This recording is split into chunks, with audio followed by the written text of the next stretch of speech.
Баткен обласы боюнча 3 округ түзүлгөн. 3 округтун ичинде 218 шайлоо участкасы бүгүнкү күндө иштеп жатат. Жалпы Баткен обласы боюнча 305 миңден ашык шайлоочулар бар. Азыркы саат, түшкү саат 2-ге 18% берди. Бирок биз азыр күтүп атабыз. Түштөн кийинкиге шайлоочулардын саны шайлоо участоктарында көбөйөт деп. Кечээ күнү бир күн эрте тез арадагы шайлоону өткөрдүк. Бул тоолуу аймактарда жашаган айылдарда шайлоочуларды себеби дегенде шайлоо участкаларынан алар алыс болгондуктан жалпысынан кечээ күнү 856 киши добуш бериш керек эле. Алардын ичинен 810 киши добуш берди. Жалпысынан 95% берди. Кечээ күнү өтүлгөн тез арадагы өтүлгөн добуш бул жакшы өттү Баткен обласы боюнча.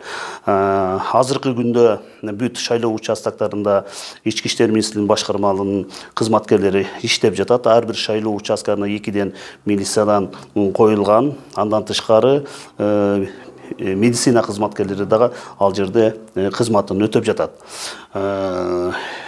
Мамлекеттик кызматкерлер тараптан эч кандай шайлоого мындай аралашып же болбосо бир кандайдыр бир үгүттөгөн мындай терс окуялар катталган жок.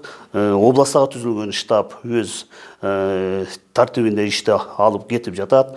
Абетке чейин эч кандай бир наразычылыктар же болбосо мыйзам бузуулар дагы болгон жок. Бул Кыргыз Республикасынын президенти Садыр Жапаровдун тараптан дагы өтө катуу ушул таза шайлоо болсун, мамлекеттик кызматкердин бири дагы аралашпасын деген тапшырма коюлган. Бул Баткен областына толугу менен аткарылып жатат. Биз бүт жерлерде дагы жыйындарды өткөрүп, ошону менен бирге мамлекеттик кызматкерлерди толугу менен жеткирдик. Бул боюнча мыйзамдуу бузуулар боюнча бүгүнкү күнгө чейин эч кандай арыз, наразычылык болгон жок. Мындай фактылар болгон жок. Талапкерлердин ортосунда дагы Баткен областына андай көрүнүштөр болгон жок.